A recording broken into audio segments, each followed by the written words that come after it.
Shalom, shalom, gloire à Jésus-Christ. Que Dieu te bénisse, bien-aimé dans le Seigneur. Que la grâce et la faveur du Seigneur soient sur ta vie dans le nom de Jésus-Christ. Merci de te connecter à nouveau à moi. Merci de t'associer avec moi à la table du Seigneur et qu'ensemble nous puissions partager le pain qui nous donne la vie éternelle, qui n'est autre que la parole du Seigneur. Je veux vraiment bénir le nom de Dieu Tout-Puissant qui permet ces instants, qui nous donne de nous retrouver encore une fois de plus à sa table pour partager son pain. Que son esprit nous assiste et nous donne d'avoir un bon appétit et une bonne digestion dans le nom puissant de Jésus-Christ. Nous voulons continuer notre série de vidéos sur le psaume 23 et nous avons vu le verset 1 la dernière fois. Aujourd'hui, nous allons parler donc du verset 2. Mais je vais lire quand même à partir du verset 1 jusqu'au verset 2 pour une bonne compréhension vraiment de ce que je vais dire tout à l'heure au travers le verset 2. Cantique de David. L'Éternel est mon berger, je ne manquerai de rien.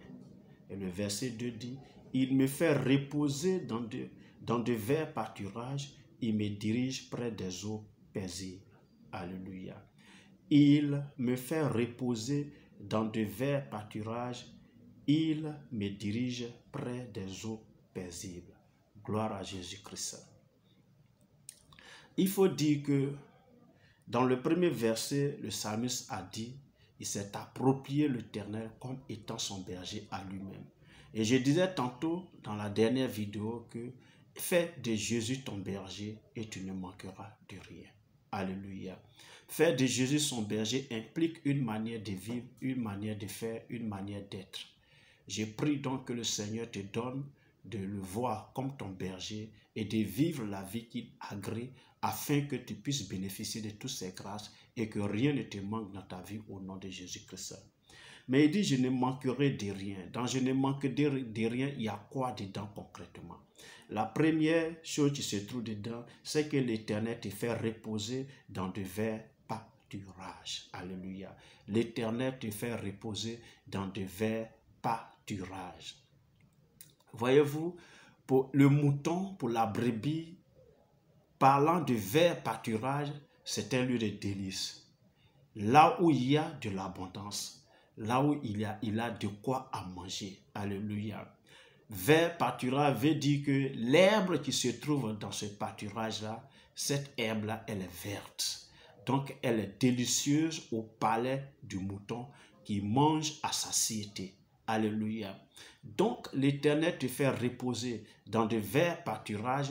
Cela montre combien de fois, vous voyez un peu, quand quelqu'un est mis au large, quand quelqu'un a les moyens financiers, quand quelqu'un n'a pas besoin véritablement, c'est-à-dire il n'a pas les soucis d'argent, c'est-à-dire puisque l'argent répond à tout, pour quelqu'un qui est vraiment mis au large par le Seigneur, pour quelqu'un qui a les moyens financiers et qui peut faire face à toutes ces charges, c'est des charges de maladie, je ne sais quoi, à la maison, la nourriture, la scolarisation des enfants, ou un problème dans la famille, l'argent est toujours là. Vous allez voir que cette personne-là vit comme un repos. Il n'a pas de soucis, il n'a pas d'inquiétude, il ne se lamente de rien parce que les moyens sont là. Vous voyez très souvent, quand quelqu'un a les moyens, on dit il gagne son pain. Quand il a l'argent, on dit il a de quoi à faire face à acheter son pain. Ça dit que l'argent répond à tout véritablement. Dieu va te faire reposer dans des verts pâturages. Dieu va te faire reposer là où véritablement rien ne te manquera. Là où tu auras de l'abondance. Dieu va te mettre au large. Vous voyez un peu, c'est dans ces endroits-là que Dieu nous fait reposer. Et nous avons le repos de notre esprit. L'esprit tranquille, l'esprit calme. C'est-à-dire le cœur qui n'est point troublé, le cœur qui est en paix. L'âme qui est en paix. C'est-à-dire, tu n'as pas de soucis, tu n'as pas d'inquiétude. Parce que là, regardez un peu le mouton. Quand il se retrouve dans des verts pâturages, il est tranquille. Il mange à satiété. Il mange quand il veut. Il se repose quand il veut. Il n'a pas de problème particulier. Alléluia. Faire donc reposer dans de verts pâturages veut dire que le Seigneur te mettra dans une situation sociale, financière, où tu ne manqueras de rien, où ton âme sera tranquille, où ton esprit sera tranquille, où ton cœur sera tranquille. Alléluia. Il poursuit pour dire quoi? Dans le même verset 2, il dit, il me dirige près des eaux paisibles. Alléluia. Il me dirige près des eaux paisibles. Et ce que nous devons savoir, bien-aimés, vous qui me suivez, vous qui êtes connectés à moi, ce que nous devons savoir, c'est qu'un mouton ne peut pas aller vraiment s'abreuver là où les eaux sont troubles. Vous voyez, quand il dit, il me fait reposer, enfin, je vais dire, il me dirige près des eaux paisibles, c'est là où il y a la tranquillité. Il m'amène là où je dois m'abreuver, là où je dois boire, hein, dans la tranquillité. Vous voyez, un peu dans la jungle, ça dit un herbivore, donc un semblable des moutons, un peu comme les biches et autres, tout ça. Quand ils vont auprès de l'eau pour s'abreuver, ils sont en alerte maximale parce qu'un prédateur peut surgir de l'eau comme de la terre. Parce qu'au bord de l'eau viennent s'abreuver tous les animaux. Et là, on peut trouver des panthères, des guépards, des léopards, des lions. On peut trouver des hyènes, on peut trouver des jaguars. Et même dans l'eau peut surgir un caïman, comment dirais-je,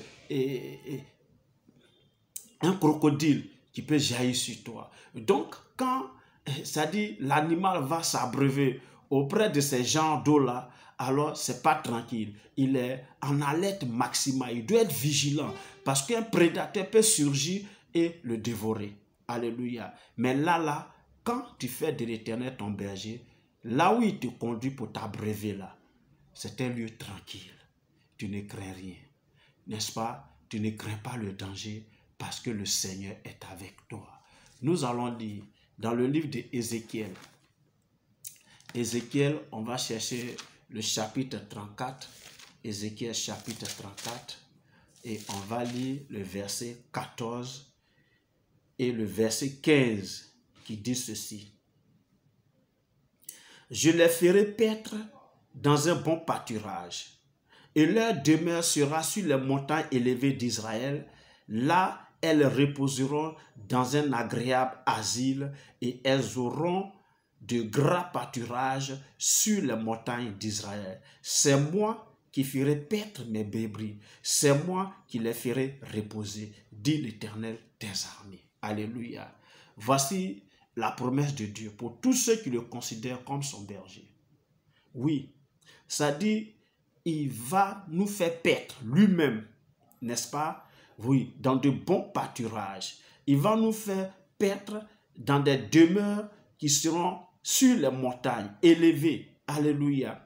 Et il dit, c'est moi qui ferai paître mes brebis, c'est moi qui les ferai reposer.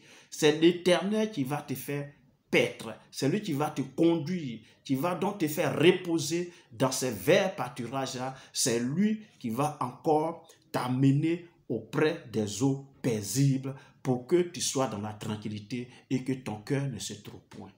Seulement, fais de l'Éternel ton berger. Alléluia. Accepte-le comme ton Seigneur et ton Sauveur personnel et tu verras que l'Éternel sera ton berger et il te conduira dans les verts pâturages. Tu ne manqueras de rien. Commence d'abord à te donner l'abondance, à t'amener à vivre dans l'abondance et dans la quiétude totale. La paix du cœur, de l'esprit. Tu n'as pas peur, tu ne crains aucun danger. L'Éternel est mon berger. Fais de l'Éternel ton berger et tu seras béni au-delà de tout. Merci de m'avoir écouté, de m'avoir suivi. Que le nom du Seigneur soit béni. Merci pour ces instants. Dans la prochaine vidéo, nous parlerons du verset 3. Porte-toi bien, que la grâce et la faveur du Seigneur t'accompagnent. Au nom de Jésus-Christ que j'ai prié. Amen.